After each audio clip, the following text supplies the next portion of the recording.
রাজবাড়ীতে পবিত্র আশুরা উপলক্ষে আঞ্জুমানে কাদের রিয়ার উদ্যোগে আয়োজিত তাজিয়া মিছিলে অংশ নিয়েছেন হাজার হাজার নারী পুরুষ। এ সময় রাস্তার পাশ থেকে মিছিল গোলাপ জল ছিটাতে দেখা গেছে। রাজবাড়ী থেকে তাজিয়া মিছিলের খবর জানিয়েছেন প্রতিনিধি মাসুদ রেজা শিশির। রাজবাড়ী সদর উপজেলার একদম সদরে বড় মসজিদের সামনে। এখানে আপনি জানেন যে সারা দেশেই ধর্মীয় অনুভূতির আবেগে রাজবাড়িতেও কিন্তু আসলে আশুরা পালিত হচ্ছে। সেই আশুরায় কিন্তু এখানে সকাল থেকে আমরা দেখতে পেয়েছি অসংখ্য মানুষ কিন্তু তারা খালি পায়ে কালো পোশাক পরে আসলে একটা শোক, যে সেই শোকের মধ্য দিয়ে কিন্তু আছে। আমরা একটু কথা বলে নিতে চাই, এখানে একজন কাদেরিয়ান ভক্ত রয়েছে, আমরা একটু কথা বলবো। আসলে এই বিষয়টা নিয়ে যদি আপনি কিছু বলতেন।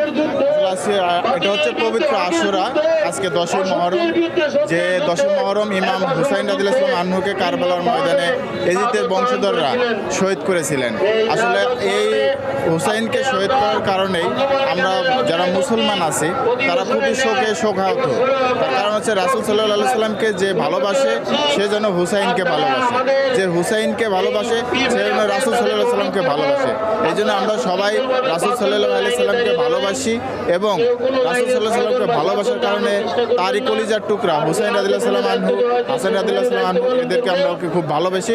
এই জন্য আজকে পবিত্র আশুরার দিনে আমরা তার শোকে শোকাহত হয়ে তার জন্য মাতম করছি। রাজবাড়িতে প্রায় 50 বছর ধরে কিন্তু আসলে এরকম করে এই তাজিয়া মিছিল, যেটাকে বলি আমরা, সেই তাজিয়া মিছিল কিন্তু অনুষ্ঠিত হচ্ছে। যদি আমি আপনাকে বলি, প্রায় এখানে 10,000-এর বেশি মানুষের কিন্তু সমাগম হয়েছে। এই ছিল রাজবাড়ি থেকে আমার কাছে তাজিয়া মিছিলের সর্বশেষ সংবাদ।